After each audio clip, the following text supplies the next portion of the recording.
үйгө киргенде оңбут менен ассаламу алейкум рахматулла деп саламдашып оңбуттап киресиң го. Мына ошону мен мурун көп эле жерден унуткам, бирок көпчүлүктү унутуп койчумун да. Анан бир күнү интернеттен бир видео көрүп атам, анан бир арабтар тарткан окшойт, бир видео көрүп калдым да.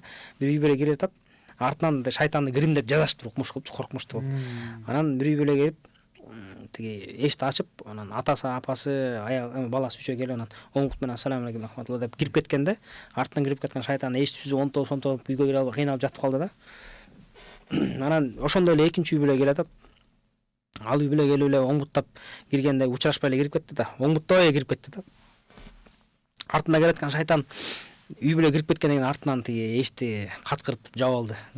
Укмуш сөлөкөтү, коркунуч гримдеп жасаптыр. Анан ошол менин эсимде калып калыптыр да. Таасир берет да. Таасир берет. Анан үйгө кирип баратып, унутуп кирип кеткен экенмин, жанагы артынан жана шайтан эшик жаап келатканын элестеттим да, кайра эшикке чыктым да.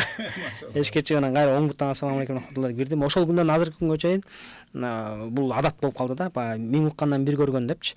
Анан кээ учурда биз ошол тамактануу, туура тамактануу дегенди биз угуп жүрөбүз, бирок балким эстей албай калышы мүмкүн. Бирок ошону көргөзүп, кино аркылуу, клип аркылуу, роликтер аркылуу, ушул эле устаздын мисалы үчүн сабактарын видео аркылуу тартып, устаз өзү көргөзүп берсе, кантип тамактаныш керек, кантыш керек, биринчи ошонун баарын визуализация кылса, ал дагы элдин эсинде көбүрөөк калат деген ой бар да. Мына ошолордун үстүнөн биз акырындан иштеп атабыз.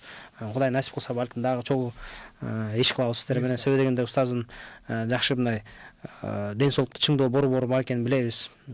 Ошол жака менен иш жүргүзсөк болот буюрса. Буюрса ишиңиздерге ийгилик, өтө сонун, мүмкүн чоң таасир берет.